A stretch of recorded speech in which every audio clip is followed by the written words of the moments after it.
మనిషి ఖర్చు పెట్టడం వల్ల పాడైపోతారని చాలామంది అంటారు కదా! కానీ కానే కాదు. మనిషి ఎంత ఎక్కువ ఖర్చు పెడితే, ఎలా ఖర్చు పెడితే బాగుపడతాడనేది నేను చెప్తాను. ఎందుకంటే అది తెలియకే చాలామంది జీవితాలు ఇంకా ఇంకా దిగజారిపోతున్నాయి. ఎండ్‌కెళ్ళే కొద్దీ అంటే మనం ఎప్పుడైతే చాలురా ఇంకా మనం ఇక్కడి నుంచి హ్యాపీగా బ్రతకొచ్చు అనే పాయింట్ ఎవ్వరి లైఫ్‌లోని దొరకట్లేదు. దానికి కారణం ఖర్చు. ఆ ఖర్చు పెట్టకపోవడం వల్ల మనం ఫెయిల్ అయిపోతున్నాం. అర్థం కాలేదు కదా!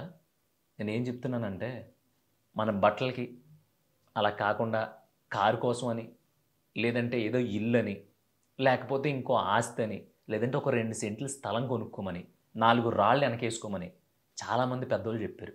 యెస్ కరెక్టే.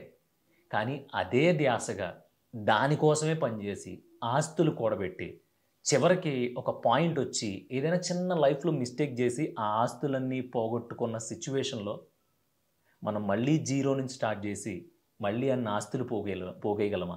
ఆస్తులు కూడా వదిలిపెట్టేసేయి. ఆస్తులయన్నీ సెకండరీ. కనీసం మనం ప్రశాంతంగా మనకు కావాల్సింది కొనుక్కొని బ్రతకగలమా? బ్రతకలేం. ఎందుకంటే అప్పటిదాకా రూపాయి, రూపాయి జమ చేసి, అక్కడ ఇక్కడ పని జేసి, ఆళ్ళకి ఈళ్ళకి ఊడిగం జేసి, కొంత డబ్బు పోజేసుకొని ఎక్కడో స్థలం కొనటం. లేదు ఆ డబ్బులు, ఈ డబ్బులు పోజేసేసి, ఏదో ఖచ్చితంగా మనకంటూ ఒక లగ్జరీ లైఫ్ ఉండాలి కదా! అని ఒక కారు కొనేస్తావు. లేదు మనం ఉండడానికి ఖచ్చితంగా ఇల్లుండాలి కదా! ఏదేమైనా సరే మనకి ఇల్లు చాలా ఇంపార్టెంట్ అని ఇల్లు కొనేస్తావు. సరే ఇయన్నీ బానే ఉన్నాయి. ఇయన్నీ కొనాలి కూడా. ఎందుకంటే మనిషిగా పుట్టిన తర్వాత మనం సంపాదించుకుంది మనం ఖర్చు పెట్టుకోకపోతే ఎలా? ఇదే అందరి పాయింట్. నా పాయింట్ కూడా అదే. కానీ నా పాయింట్ దానికంటే కొంచెం అవతల వైపు వరకు జరిగుంది. అంటే మీ అందరూ ఇక్కడి వరకు ఆలోచిస్తే, నేను కొంచెం దాన్ని సాగదీసి ఇక్కడి వరకు ఆలోచించా. అది కూడా నీ మంచి కోసం, నా మంచి కోసం, మన కమ్యూనిటీలో ఉన్న ప్రతి ఒక్కళ్ళ మంచి కోసం. నువ్వు ఖర్చు పెట్టు. బట్టలకి ఖర్చు పెడతావా? నీ లగ్జరీకి ఖర్చు పెడతావా? ఇంకో దానికి ఖర్చు పెడతావా? నీ లగ్జరీకి, నీ బట్టలకి, నీ కోసం నువ్వు చేసుకునే ఖర్చు ఎగ్జాంపుల్ రూ. 100 అయితే, దాంట్లో ఒక రూ. 40 ఖర్చు తగ్గించి, రూ. 60 నీ లగ్జరీ మీద, నీకు కావాల్సిన నీడ్స్ మీద ఖర్చు పెట్టుకొని, మిగతా రూ. 40 ఉంటది చూసావా? ఆ రూ. 40 నీ స్కిల్స్ పెంచుకోవడం మీద పెట్టు. నేనెందుకు చెప్తున్నానంటే, మా అమ్మ నాన్నలున్నారు. అందరిలాగే నన్ను వాళ్ళ స్తోమతకు తగ్గట్టు చదివించారు. అందరిలాగే ఆళ్ళ స్తోమతకు తగ్గట్టు ఏదో నన్ను ప్రయోజకుడిని చేశారు. బయటకు వదిలారు. నేను బయటకొచ్చా. సో, నా తోటి వాళ్ళు, నాతో చదువుకున్నోళ్ళందరూ ఉద్యోగాలు చేస్తున్నారు. మంచి హైఫై సాలరీలో ఉన్నారు. మంచి మంచి పొజిషన్స్‌లో ఉన్నారు. నా నాతో సమానంగా చేసేవాళ్ళు కూడా ఉన్నారు. కానీ ఆళ్ళ దగ్గర ఉన్నది నా దగ్గర ఉన్నది వాళ్ళ దగ్గర లేనిది ఏంటో తెలుసా? స్కిల్. ఒకవేళ ఏమన్నా తేడా వచ్చి అంటే ఇది కాదు ఈ ఈ అప్‌డేషన్ అయిపోయింది. ఇది కాదు మాకు కొత్తగా కావాలి. నువ్వు కొత్తగా నీకు ఇదొచ్చా? అని ఎవరైనా నన్ను అడిగినప్పుడు నా దగ్గర చాలా స్కిల్స్ ఉన్నాయి. నేను యాక్టింగ్ చేయగలను, యాంకరింగ్ చేయగలను, స్క్రిప్ట్ రాయగలను. ఇలా మీతో రోజు ఒక 10 నిమిషాలు మాట్లాడగలను. ఇదంతా కాకుండా నేనెళ్ళి ఏదో ఒక కంపెనీలో ఉద్యోగం చేస్తే గుమస్తా ఉద్యోగం చేసినా 20,000-25,000 జీతం ఇస్తారు. సో, ఆ గుమస్తా ఉద్యోగం ఎప్పుడైనా చేయొచ్చు నేను. సో, ఎప్పుడైనా 25,000, 30,000కి నాకు డోకా ఉండదు. ఒకవేళ అలాంటి ఉద్యోగం కూడా దొరకనప్పుడు, నా దగ్గర ఏముంది అంటే, ఎవరి దగ్గర లేని ఎక్స్‌ట్రా స్కిల్స్ నా దగ్గర ఉన్నాయి. నేను ఆ స్కిల్స్‌ని అమ్ముకోగలుగుతాను. నేను ఆ స్కిల్స్‌ని పెట్టుబడి పెట్టుకోగలుగుతాను. సో, అందరికీ మల్టీ టాలెంటెడ్ అవ్వడం అనేది చాలా కష్టమైన విషయం. కానీ, మనకి ఒకటే వచ్చు, ఆ ఒక్కదాని మీదే జీవితాంతం బ్రతికేద్దాం అంటే, జీవితం నిజం చెప్తున్నాను చాలా డెప్త్‌కెళ్ళిపోద్ది. అందుకే మనం పెట్టుకునే ఖర్చులో ఒక 30% ఖర్చులు తగ్గించుకొని, ఆ 30% మీ మీద ఖర్చు పెట్టుకోమంటున్నాను. మీకు అర్థమైందా పాయింట్? మీ మీద మీరు, మీ స్కిల్స్‌ని పెంచుకోవడానికి. ఒకవేళ నువ్వు ఏదైనా దాంట్లో ఉద్యోగం చేస్తున్నావు. ఆ కంపెనీలో మంచి మంచి పోస్టులున్నాయి. నువ్వు జస్ట్ ఒక సంవత్సరం లేదంటే ఒక 6 నెలలు కష్టపడితే, కొంత డబ్బు ఖర్చు పెట్టుకోగలిగితే, ఒక కోర్స్ నేర్చుకుంటే, నువ్వు ఉండే పొజిషన్ నుంచి మంచిగా ఆ పొజిషన్‌లోకి షిఫ్ట్ అవ్వగలుగుతావు. దానివల్ల నీ సాలరీ పెరుగుతుంది. నీ హోదా పెరుగుతుంది. నీవు ఇప్పటిదాకా ఏదైతే ఫినాన్షియల్ బర్డెన్స్ ఉన్నాయో, ఆ బర్డెన్స్ అన్నీ కూడా తగ్గుతాయి. కానీ మనం ఏం చేస్తామంటే దాన్ని ఆలోచించం. ప్రస్తుతానికి మంచి సాలరీ వస్తుంది. మన పొజిషన్ బానే ఉంది. మనం సేఫ్ జోన్‌లో ఉన్నాం గదా! అని చెప్పేసి తాయితీగా గడిపేస్తాం లైఫ్‌ని. ఒక సిట్యుయేషన్ వస్తది కంపెనీస్‌లో. లేదంటే ఏ ఉద్యోగంలో అయినా సరే ఒక సిట్యుయేషన్ వస్తది. ఆ సిట్యుయేషన్ వచ్చినప్పుడు, "అరేయ్! ఎవడ్రా మనకి పనికొచ్చేవాడు" అని చూస్తే, "సార్ పలానా పలానా అతను ఉన్నాడు కదా సార్ వెంకట్ తనకైతే ఒక అప్డేటెడ్ స్కిల్స్ అన్నీ ఉన్నాయి. మనోడు ఏది అప్డేట్ అయితే అది నేర్చుకుంటూ ఉంటాడు. సో, మనకు ఉపయోగపడతాడు అంటారు. మరి ఈడి పరిస్థితి ఏంటంటే, ఏం లేదు సార్ ఇప్పుడు జాయిన్ అయినప్పటి నుంచి అలాగే ఉంది పరిస్థితి. సో, మనకి ఆ వర్క్‌కి తప్ప మనం ఏమన్నా కొత్తగా ప్లాన్ చేసినా దానికి పని చేయడు అంటారు. అప్పుడు వెంకట్ ఉంటాడు. ఖాళీగా ఆ వచ్చిన కొత్తలో ఏదైతే పట్టుకుని వేలాడుతున్నాడో అతను కంపెనీలోంచి బయటికెళ్ళిపోతాడు. సో, ఇప్పుడు ఎవరు నిలబడ్డారంటే, వచ్చిన ప్రతి దాన్ని ఒడిసి పట్టుకున్నోడే నిలబడ్డాడు.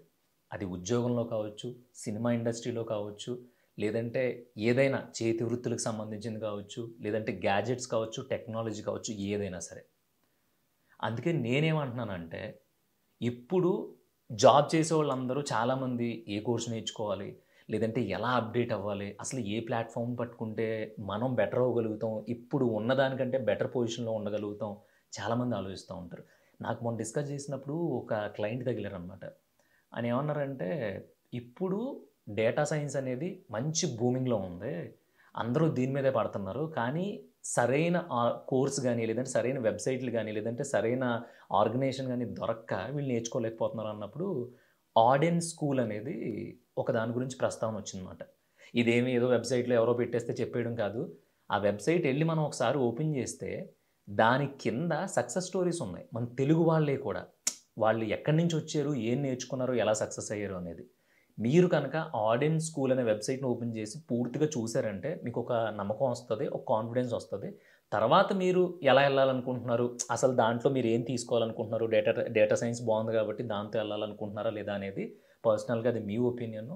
ఒకటికి 2 సార్లు చెక్ చేసుకొని హ్యాపీగా బావుంది అనుకుంటే మాత్రం ఇలాంటి మంచి ప్లాట్‌ఫార్మ్స్‌ని పట్టుకొని మీరు గనక అప్‌గ్రేడ్ చేసుకోగలిగితే దాదాపుగా వీళ్ళ దగ్గర 500కి పైగా కంపెనీలు టై అప్స్‌లో ఉన్నాయి కాబట్టి, కోర్స్ నేర్చుకున్న తర్వాత మాక్సిమం జాబ్ ఫెసిలిటీ కూడా వాళ్ళే చూపిస్తున్నారంట.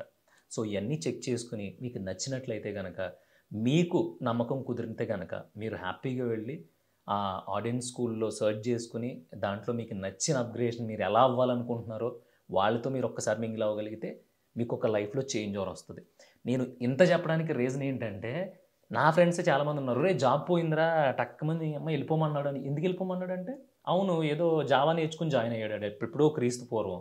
ఇప్పుడేం నేర్చుకున్నావురా అంటే, లేదు ఏఐ రకరకాలు వస్తున్నాయంట. కోడింగ్ వస్తుందంట, ఏఐ వస్తుందంట, ఆర్టిఫిషియల్ ఇంటెలిజెంట్ అంట, లేదంటే డేటా సైన్స్ అంట, ఇంకోటంట, ఇంకోటంట, ఇంకోటంట. అయన్నీ నేర్చుకోవడానికి ఆడు శ్రద్ధ పెట్టలేక, ఆడొక టైం క్రియేట్ జేసుకోలేక, ఆడి మీద ఆడు అమ్మో! ఇప్పుడు టక్కుమని ఒక 20,000 అయిపోద్దేమో కోర్స్‌కి. ఒక 10,000 అయిపోద్దేమో. ఎందుకు అనవసరంగా లేనిపోని ఖర్చు. ఇప్పుడు హ్యాపీగా ఒక 30,000 జీతం వస్తుంది. 50,000 జీతం వస్తుంది. ఇయన్నీ దాచేసుకొని బంగారం కొనేసుకుందాం. లేదంటే బండి కొనేసుకుందాం. లేదంటే సంక్రాంతికెళ్తే కోడిపందాలేసేద్దాం. ఇదే పని మీద ఉండి ఆడి మీద ఆడు ఇన్వెస్ట్ చేసుకోలేకపోతున్నాడు. మన మీద మనం ఒక రూ. 1,00,000 ఒక సంవత్సరం ఇన్వెస్ట్ చేసుకోగలిగితే దానివల్ల ఎంతో కొంత యాడ్ అవుద్ది. ప్రస్తుతం వెంటనే నీకు అప్‌డేట్ అయిపోయి టక్కుమని కొత్త జాబ్ దొరికేసి నీకు ఆల్రెడీ 30,000 ఇస్తామంటే నీకు రూ. 1,00,000 ఇచ్చేయరు. కానీ నీ ప్రొఫైల్‌లో, నీ పోర్ట్‌ఫోలియోలో నువ్వు చెప్పుకున్నప్పుడు ఇద్దరు ఇంటర్వ్యూకెళ్తే ఆడి దగ్గర కంటే నీ దగ్గర ఒక స్కిల్ ఉంటది. బికాస్ ఆఫ్ ఓన్లీ రూ. 1,00,000 వల్ల. ఆ రూ. 1,00,000 ఎంత తేలిగ్గా ఎందుకు అంటున్నానంటే, రేపొద్దున మన దగ్గర ఉన్నయి అన్నీ పోయుండొచ్చు. మొత్తం ఎవడో హ్యాండ్ ఇచ్చుండొచ్చు, ఎవడో దోచేసుకొని ఉండొచ్చు. కానీ మనం ఆ 1,00,000 పెట్టో, 10,000 పెట్టో, రూ. 10 పెట్టో మన స్కిల్‌ని 0.0.0.1% మనం పెంచుకుంటామో, ఆ 1% స్కిల్‌తో మనం జీరో నుంచి స్టార్ట్ చేసినప్పుడు అది మనకి ఆ 1% కంటే ఎక్కువ 100 రెట్లు ఎక్కువ మనకి హెల్ప్ చేస్తది. నేను ఇదంతా ప్రాక్టికల్‌గా నేను ఒకళ్ళతో మాట్లాడి నాకు అనిపిచ్చి నేను అసలు ఎలా ఉంటది పరిస్థితి? మన మీద మనం ఖర్చు పెట్టుకోకపోతే మన పరిస్థితి రేపు అన్న రోజు ఏంటి అనేది నాకు లిటరల్‌గా భయమేసింది. ఎందుకంటే నేనే ఎగ్జాంపుల్. ఫస్ట్ మన వీడియోలు ఓల్డ్ వీడియోలోకెళ్ళి చూడండి. చిన్నది నాది ఒక వివో ఫోన్‌తో షూట్ చేసిన వీడియోలున్నాయి ఫస్ట్. తర్వాత మెల్లమెల్లగా డబ్బులు పోజేసుకొని నేను అట్లీ ఇట్లీ ఖర్చు పెట్టడం మానేసి లిటరల్‌గా ఈ షర్ట్ కొని సంవత్సరన్నర అవుతుంది నేను. అందుకే మన వీడియోస్‌లో కొత్త కాస్ట్యూమ్స్ కూడా ఎప్పుడు కనిపించవు మీకు. ఆ బట్టలు కొనటం మానేసి నేను వివో ఫోన్‌ని కాస్త యాపిల్‌కి తీసుకెళ్ళాను ఈఎంఐలో. ఆ ఈఎంఐ క్లియర్ చేసేసిన తర్వాత ఇంకా క్వాలిటీ పెంచాలి. ఇంత మాట్లాడుతున్నప్పుడు మనం ఇంతమంది మనల్ని ఇంత లవ్ ఇస్తున్నప్పుడు వాళ్ళకి ఇంకా కనిపించాలని చెప్పి మళ్ళీ డబ్బులు పోజేసుకొని కెమెరా కొన్నాను. లేదు లేదు ఇదంతా కాదు ఇంకా బావుండాలనుకున్నప్పుడు ఇదిగో ఈ మైక్ కొన్నాను. ఇవన్నీ కూడా నా ఖర్చులు, నా ఎంజాయ్‌మెంట్‌లు ఏయైతే ఉన్నాయో, ఆ ఎంజాయ్‌మెంట్‌ల విలువ రూ. 100 అయితే నేనేం చేశానంటే, దాన్ని రూ. 60 తగ్గించుకొని ఆ రూ. 40 నా మీద నేను, నాకు కావాల్సిన స్కిల్స్ మీద, నాకు కావాల్సిన ఎక్విప్‌మెంట్ మీద నేను పెట్టుబడిగా పెట్టుకున్నాను. నేను పెట్టింది ఆల్మోస్ట్ ఎంతైనా కావచ్చు కానీ, అది ఎప్పటికీ నాకు ఏదో ఒకటి యాడ్ చేస్తూనే ఉంటది. ఒక క్వాలిటీ విషయంలో, ఒక రేట్ విషయంలో. అందుకని మీరు ఎంత విచ్చలవిడిగా ఖర్చు పెడతారనేది మీ పర్సనల్. ఎందుకంటే నేను ఇంకొకడు చెప్పినంత మాత్రం మీరు వినరు. కానీ మీరు ఖర్చు పెట్టే ఖర్చులో ఒక 40% ఖచ్చితంగా మనల్ని మనం, మిమ్మల్ని మీరు అప్డేట్ చేసుకోవడానికి ఖర్చు పెట్టండి. అది కూడా జెన్యూన్ ప్లాట్‌ఫార్మ్స్‌లో ఒకటికి 10 సార్లు నేను చెప్పాను, ఇంకొకళ్ళు చెప్పారు, ఇంకొకళ్ళు చెప్పారని కాకుండా ఒకటికి 10 సార్లు ఆలోచించుకొని అది మనకు ఉపయోగపడతది.